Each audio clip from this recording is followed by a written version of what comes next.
स्वागत है दोस्तों, बालाजी एजुकेशन बरेली में आप सभी लोगों का। अपने लोग सामान्य विज्ञान पढ़ रहे हैं। सामान्य विज्ञान में बायोलॉजी, उत्तर प्रदेश कांस्टेबल परीक्षा को ध्यान में रखते हुए अपने लोग सबसे पहले समाज विज्ञान में बायोलॉजी का अध्ययन कर रहे हैं। बायोलॉजी में अपने लोग सेल्स का इंट्रोडक्शन मतलब कोशिका का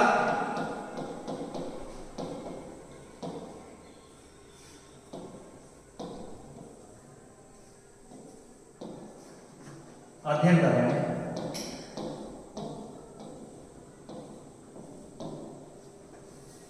और हमने कोशिका का इंट्रोडक्शन, जो भी इंट्रोडक्शन था कोशिका वो पढ़ लिया है कि कोशिका की सेल्स की स्टडी क्या कहलाती है। साइटोलॉजी खोज किसने की थी? रॉबर्ट हुक साहब ने 1665 में। जो उन्होंने खोज की थी वो मृत सेल थी, मतलब डेड सेल थी। रॉबर्ट हुक साहब के बाद एक दूसरे साइंटिस्ट आए जिन्होंने अपना योगदान दिया जीव विज्ञान में, सेल्स के क्षेत्र में, कोशिका के क्षेत्र में। वो थे एंटोनियो वॉन ल्यूवेनहॉफ। इन्होंने पहली जीवित कोशिका या पहली पादप जीवित कोशिका या पहली एनिमल कोशिका मतलब फर्स्ट एनिमल सेल की खोज किसने की थी? एंटोनियो वॉन ल्यूवेनहॉफ ने। उसके बाद हम लोगों ने कुछ वन लाइनर क्वेश्चंस देखे थे कि जैसे सबसे बड़ी कोशिका, सबसे छोटी कोशिका, सबसे बड़ी ह्यूमन कोशिका मतलब मानव कोशिका और सबसे छोटी मानव कोशिका। उसी को आगे बढ़ाते हुए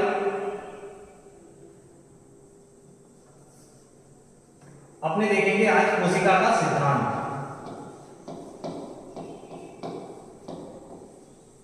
कोशिका का सिद्धांत।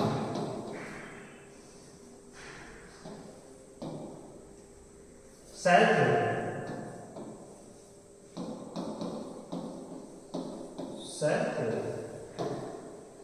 सेल थ्योरी क्यों, किसने दी? जब सेल थ्योरी का नाम आता है, जिक्र आता है, तो सबसे पहले हमें दो साइंटिस्ट ध्यान में आते हैं, स्लाइडेन एंड स्वान। स्लाइडेन और स्वान।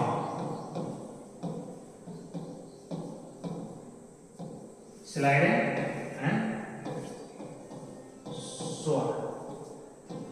स्वान ऐसे या स्वान, जो भी आपको समझ में आए लिखिए।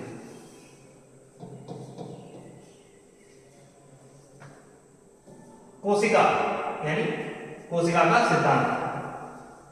इसमें तीन इंपॉर्टेंट पॉइंट हैं जो बहुत ही ज्यादा इंपॉर्टेंट है किसी भी सजीव के, कोई भी सजीव वस्तु हो उसके लिए।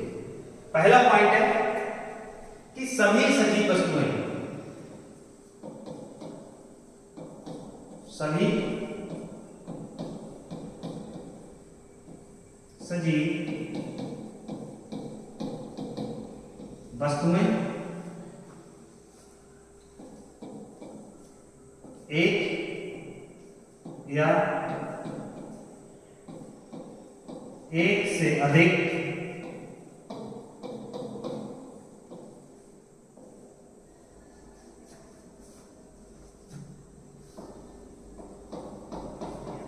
कोशिका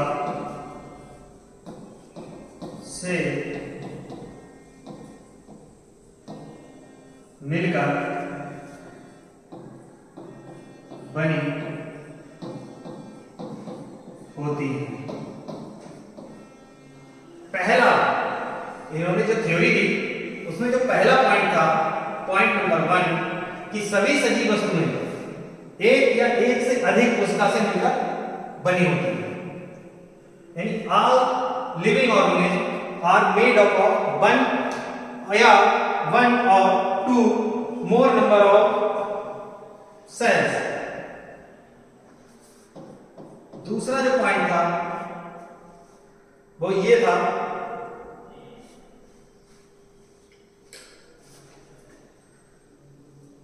कोशिका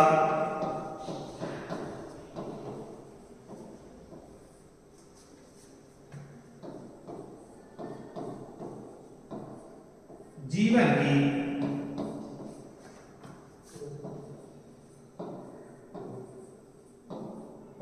मूलभूत इकाई है।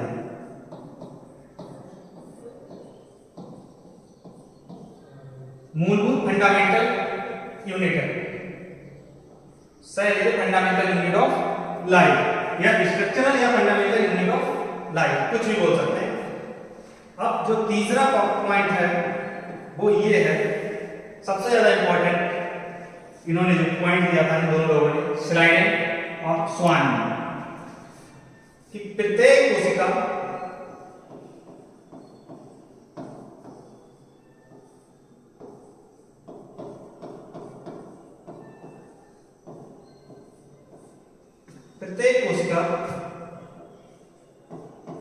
की उत्पत्ति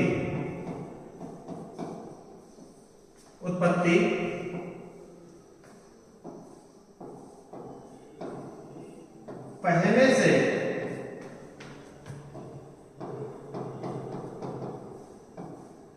उपस्थित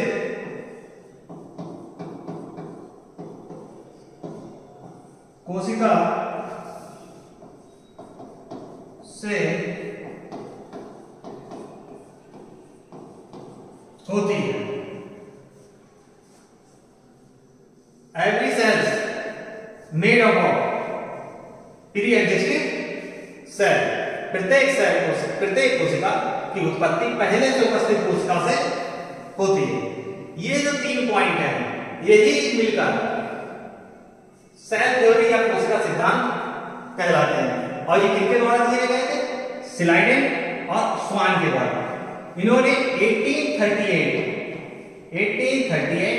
और 1839 में इन्होंने ये 3 पॉइंट दिए थे। क्या थे ये 3 पॉइंट? सभी सजीव वस्तुएं एक या एक से अधिक कोशिकाओं से मिलकर बनी होती हैं। कोशिका जीवन की मूलभूत इकाई है। प्रत्येक कोशिका की उत्पत्ति पहले से उपस्थित कोशिका से होती है। अब आप लोगों ने एक और साइंटिस्ट सुने होंगे, रुडोल्फ वार्शोव। अब उनके बारे में जिक्र करते हैं, क्योंकि जब सेल थ्योरी की बात आती है तो 3 साइंटिस्ट में भी गिने जाते हैं। 3 साइंटिस्ट हैं, एक स्लाइडेन, स्वान और रुडोल्फ वार्शोव। तो आप लोग सोच रहे हैं कि रुडोल्फ वार्शोव का जिक्र नहीं आया। रुडोल्फ वार्शोव का जिक्र अब करते हैं अपने लोग।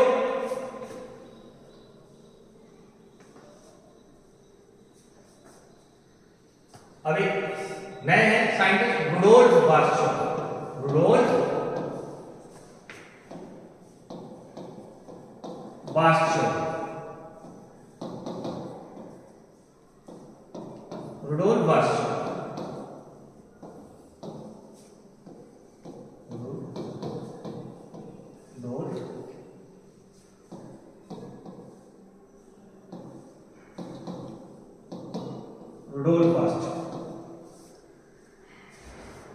इन्होंने 1853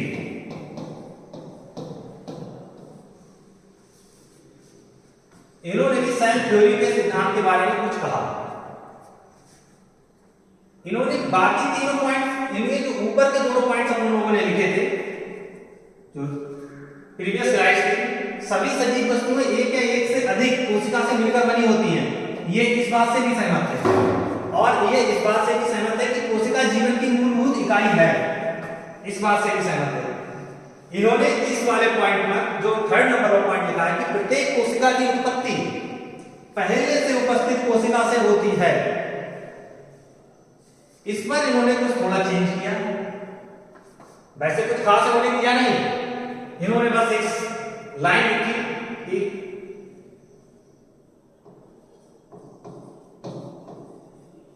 प्रत्येक कोशिका की उत्पत्ति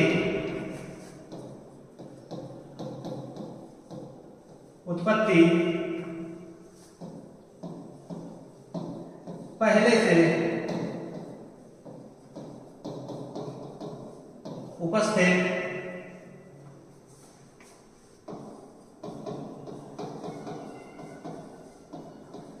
कोशिका से होती है बाय मेन। बस इन्होंने ये 2 वर्ड लिखे, इसी की वजह से इनका नाम आज भी हम लोग सेल थ्योरी में लेते हैं। Cell division, cell division. प्रत्येक कोशिका की उत्पत्ति पहले से उपस्थित कोशिका से होती है by cell division. Cell division क्या है? कोशिका पृथक्करण। हिंदी में शायद यही लिखते हैं, कोशिका पृथक्करण, कोशिका पृथक्करण, सेल डिवीजन। फिर से प्रीवियस स्लाइड में चलते हैं। ये बहुत ही इंपॉर्टेंट है, इसीलिए मैं आपको बार बार ये 3 पॉइंट्स याद करवा रहा हूं कि सेल थ्योरी, कोशिका का सिद्धांत, सेल थ्योरी किसने दी थी? स्लाइडेन और स्वान 1838 1839 में। इन्होंने जो पहला पॉइंट बोला कि सभी सजीव वस्तुएं एक या एक से अधिक कोशिका से मिलकर बनी होती हैं। कोशिका जीवन की मूलभूत इकाई है। और तीसरा पॉइंट, प्रत्येक कोशिका की उत्पत्ति पहले से उपस्थित कोशिका से होती है। ये किसके द्वारा दिया गया था? स्लाइडेन और स्वान के द्वारा। और यहीं पर पहले दोनों पॉइंट लिख दिए जाएंगे और तीसरे में थोड़ा मॉडिफिकेशन करके, प्रत्येक कोशिका की उत्पत्ति पहले से उपस्थित कोशिका से होती है बाय सेल डिवीजन प्रोसेस, कोशिका पृथक्करण विधि द्वारा। ये किसके द्वारा था? रुडोल्फ बार्शो। 13 साल, शायद 1839 में उन्होंने ये दिया और 1853 इन्होंने बस उन्हीं की लाइन को चिपका दिया। बस इन्होंने 2 वर्ड लिखे इस सेल डिवीजन थ्योरी और इनका नाम बायोलॉजी में अमर हो गया, रुडोल्फ बार्शो।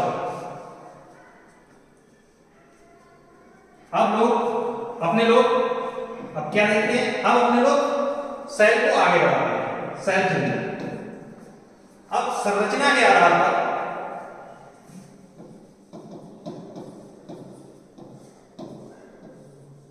सेल की संरचना के आधार पर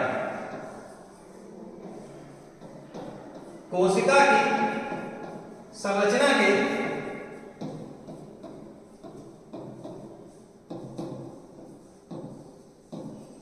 आधार पर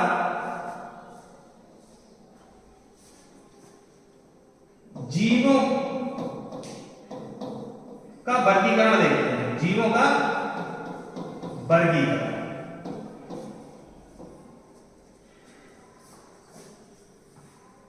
सेल स्ट्रक्चर के बेसिस पर जीवों का वर्गीकरण।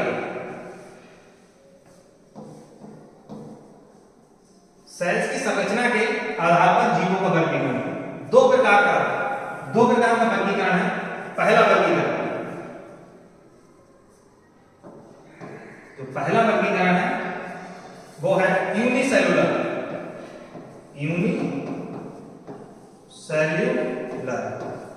मतलब यानी कि एकल कोशिकीय, एकल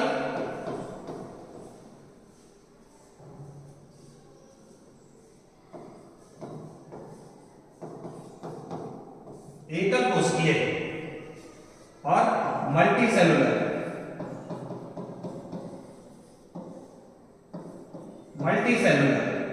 बहुकोशिकीय।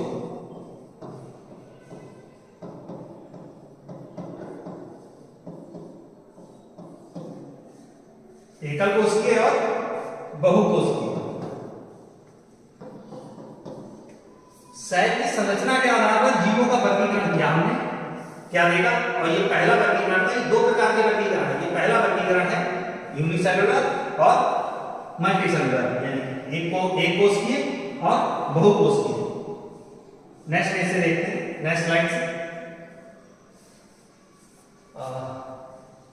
एकल कोशिकीय ऊपर लिखते हैं, एक तरफ लिख लेते हैं एकल कोशिकीय, एकल कोशिकीय और बहुकोशिकीय।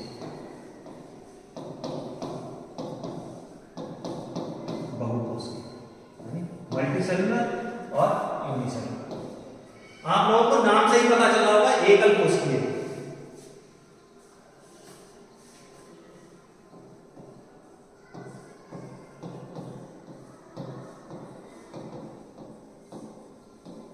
पूरी संरचना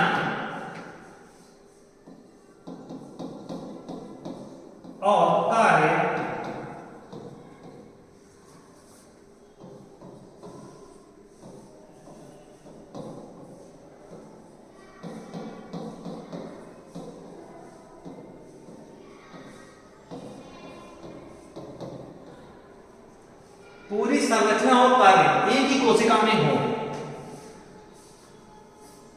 क्या कहलाते हैं?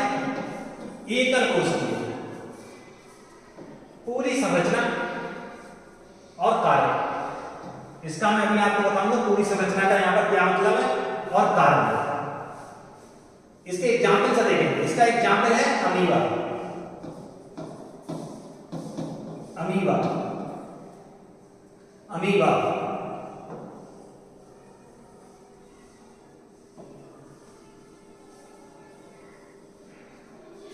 अमीबा ये पूरी एक कोशिका है। अमीबा पूरी एक कोशिका है। अगर ये टूटेगा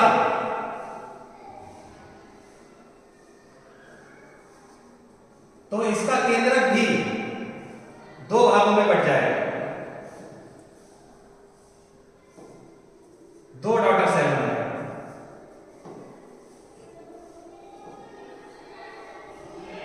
दो डॉटर सेल में। इसीलिए जब भी कहा जाता है तो अमीबा क्या है? अमीबा अमर है, मतलब इमॉर्टल। अमीबा अमर, यहां पे क्या है? अमर है। अमीबा क्या है? अमीबा इमॉर्टल है। अब ये सेल डिवीजन हो रहा है, इसकी डॉटर सेल, मतलब इसका जैसे ये टूटेगी, अमीबा अमर क्यों बोला जाता है? अगर हम इसे काट भी दें तो ये दूसरी सेल बना देता है, इसीलिए से अमर बोला जाता है। ये कभी नहीं मरता। इसका केंद्र भी दो हो जाएंगे और ये दो डॉटर सेल में बन जाएगा, डिवाइड हो जाएगा। ये इसकी जो पूरी बॉडी होती है, जो मैंने जो फिगर बनाया है अमीबा का, इसकी जो पूरी बॉडी होती है ये एक कोशिका होती है। पूरा शरीर ही एक कोशिका है, तो इसीलिए बोला कि पूरी संरचना। पूरी संरचना, पूरी संरचना का यही तो मतलब है कि इसका पूरा शरीर एक कोशिका है, इसीलिए इसे क्या बोला गया है? एकल कोशिका। ठीक है, आप समझ गए कि पूरा शरीर ही एक कोशिका, इसीलिए पूरी संरचना और कार्य एक ही कोशिका में हो रहे हैं, मतलब एक ही सेल में हो रहे हैं। अब बात कर लेते हैं बहुकोशिकीय। बहुकोशिकीय बहुत सारी कोशिकाओं से मिलकर, बहुत सारी कोशिकाओं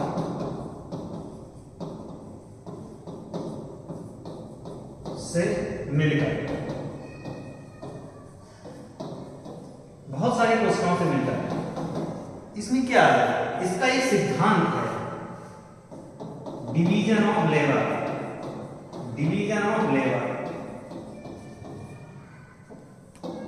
मजदूरों का डिवीजन। मजदूरों का डिवीजन कैसे है? हम इसमें इसके एग्जाम्पल से समझाते हैं आपको। इसके एग्जाम्पल से आता है ह्यूमन बॉडी, एनिमल। अब आप लोग समझ गए कि ह्यूमन बॉडी बहुत सारी कोशिकाओं से मिलकर बना है। ह्यूमन बॉडी मिलकर बनी है, बहुत सारी कोशिकाएं। डिवीजन ऑफ लेबर क्या है? अब इसका सिद्धांत समझो। फेफड़ों को काम दे दिया कि आपका काम है सांस लेने और छोड़ने का। दिल, हृदय क्या काम है? रक्त को शुद्ध करने का और शरीर के सभी अंगों तक पहुंचाने का। तो ये क्या है? इन्होंने काम बांट दिया है, इसे ही क्या बोला गया है? Division of labour. तो इसके एग्जांपल्स क्या हो गए? Human body, plants. इसके एग्जांपल हो गए बहुकोशिकीय के। और एकल कोशिकीय के एग्जांपल आप लोगों को मैंने लिखवाया है अमीबा। दूसरा लिख लीजिए पैरामीशियम। Paramecium, paramecium. और एक तीसरा है Euglena. Euglena, Euglena. Amoeba, paramecium और यूग्लिना, ये तीनों एकल कोशिकीय जीव हैं। अपने लोगों ने ये पहला पढ़ा है, पहला वर्गीकरण जीवों का सेल संरचना के आधार पर पहला वर्गीकरण पढ़ा है अपने लोगों ने। इसे नंबर 1 डाल दीजिए, एकल कोशिकीय और बहुकोशिकीय। इसका दूसरा वर्गीकरण है प्रोकैरियोटिक और यूकैरियोटिक, वो अपने नेक्स्ट वीडियो में देखेंगे। Thank you. वीडियो अगर आप लोगों को पसंद आई हो तो सब्सक्राइब कीजिए एंड शेयर कीजिए, चैनल सब्सक्राइब कीजिए। थैंक यू, धन्यवाद।